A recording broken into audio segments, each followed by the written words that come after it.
El haitiano no tuvo culpa, salió corriendo. Él sabe que no era un ladrón. Asesinaron un nacional haitiano que venía de su trabajo. Cuando él le vino a dar tiro, y el haitiano estaba desmayado. Presidentes, para esta masacre.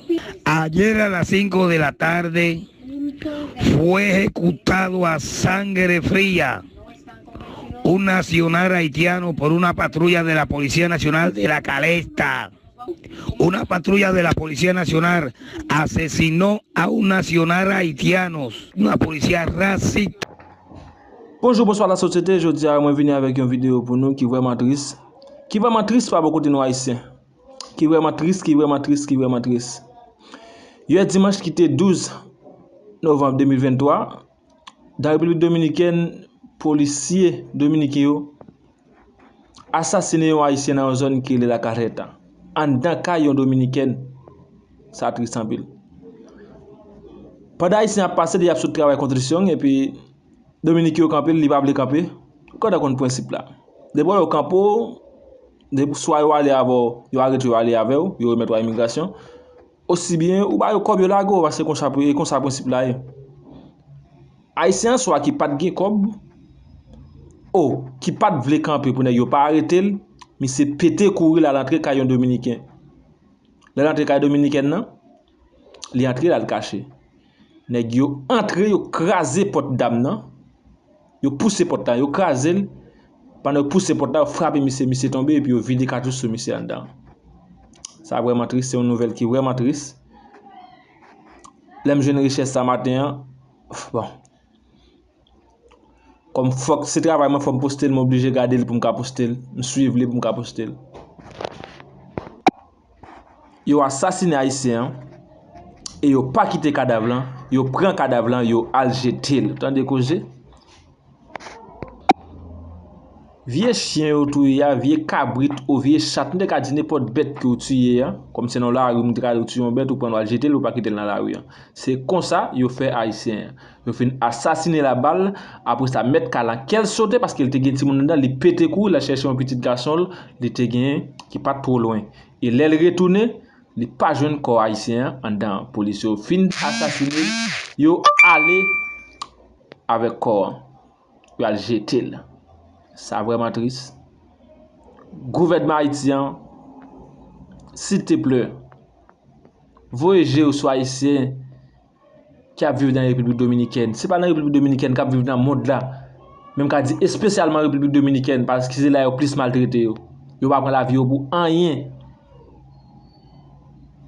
Gouvernement haïtien, s'il te plaît, rend peuple en service là. Moi dit un bagay, moi ouvert bouche parler tout de quelque chose comme ça.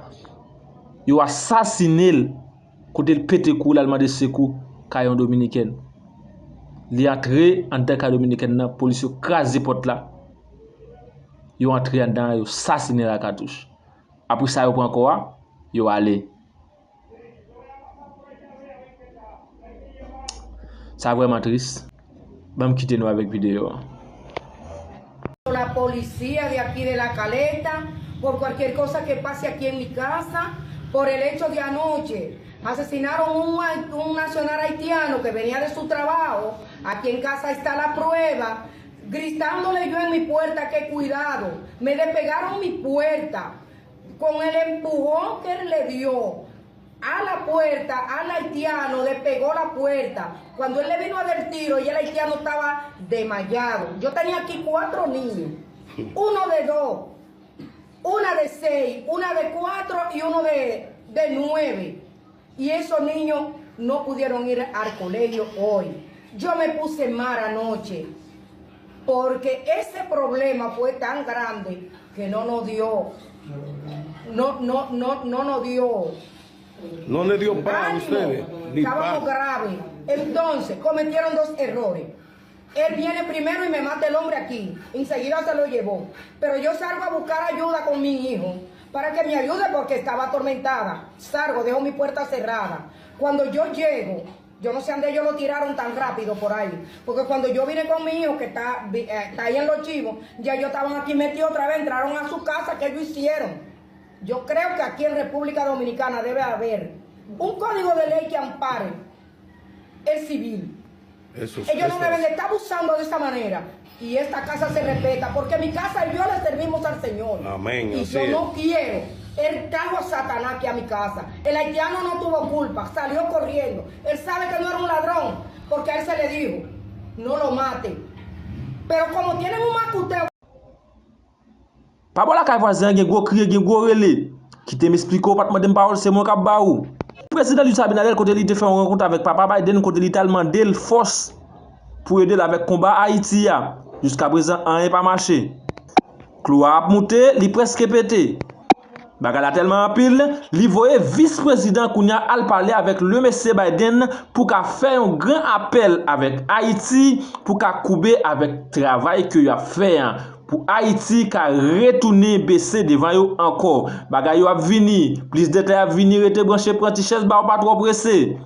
Bagay yo en pile dans le président Luis Abinader. Bagay yo tellement en pile, jeudi lundi 13 novembre 2023 dans Santiago c'est gros cause qui gagne côté peuple a prendre la rue. En pile désordre a fait, moun a crasé véhicule. Côté a demandé la paix pour deux pays yo parce que yo pas veut perdre Haïti, c'est gros cause.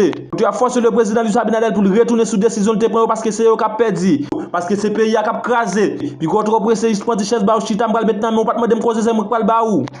Mon propos intelligent, et pourtant ou sort passer par un persi. Et go cause ou va parler pense que trop l'esprit et pourtant. Para que se garantice la seguridad ciudadana y que aquellos comerciantes, aquellos ciudadanos que desean transitar de manera libre, tal y como lo expresa la Constitución, lo puedan hacer en el día de hoy. La Policía Nacional, el Ejército de la República Dominicana, todos los cuerpos castrenses están en las calles para garantizar la paz, la tranquilidad y la seguridad ciudadana. Ahora bien, donde inician los derechos están los deberes. Le hacemos un llamado a los convocantes, a los manifestantes, a que ejerzan su derecho de manera prudente y respetando entonces los derechos de los demás. Primero que los derechos están los deberes. Temprano en la mañana el comercio estaba cerrado, pero a medida que las horas transcurren, algunos puntos comerciales abrieron sus puertas. La población opina que no apoya el llamado a huelga que ha decretado un grupo de organizaciones sociales y populares del Cibao. Sí, ¿Y el comercio, cómo tú lo ves? Los comercios hay algunos abiertos, algunos, sí, exactamente. ¿Usted va hacia su puesto de trabajo? Sí, voy a mi puesto de trabajo. ¿Dónde trabaja? Aquí, en Proconsumidor. ¿Qué usted opina del llamado a huelga? No, eso es innecesario, eso no está bien. No le veo la necesidad, eso no son formas. ¿Hay otro método para exigir reivindicaciones?